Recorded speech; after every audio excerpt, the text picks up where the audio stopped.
আইন শৃঙ্খলা পরিস্থিতি নিয়ন্ত্রণে রাখতে রাজশাহীতে আগামী রোববার সকাল ৮টা থেকে সন্ধ্যা ৬টা পর্যন্ত কারফিউ শিথিল থাকবে।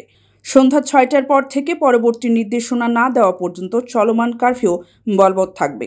শনিবার বিকেলে রাজশাহী মেট্রোপলিটন পুলিশ সদর দপ্তরের অতিরিক্ত উপকমিশনার মোহাম্মদ জামিরুল ইসলাম এ তথ্য নিশ্চিত করেছেন।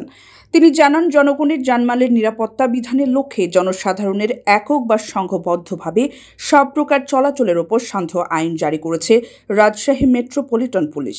আইন অমান্যকারীদের বিরুদ্ধে যথাযথ কঠোর ব্যবস্থা নেওয়া হবে। তবে আগামী রোববার সকাল ৮টা থেকে সন্ধ্যা ৬টা পর্যন্ত কারফিউ শিথিল থাকবে। সন্ধ্যা ৬টার পর থেকে পরবর্তী নির্দেশনা না দেওয়া পর্যন্ত কারফিউ বলবৎ থাকবে।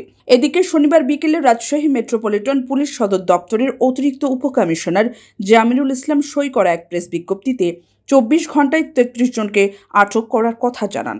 এর মধ্যে রাজশাহী মহানগরের বোয়ালিয়া মডেল থানা পুলিশ ১২ জন, রাজপাড়া থানা পুলিশ ৩ জন, চন্দ্রিমা থানা পুলিশ ৪ জন, মতিহার থানা পুলিশ ৫ জন, কর্ণহাট থানা পুলিশ ১ জন, দামকুড়া থানা পুলিশ ১ জন ও মহানগর গোয়েন্দা শাখা পুলিশ ৭ জনকে আটক করেছে।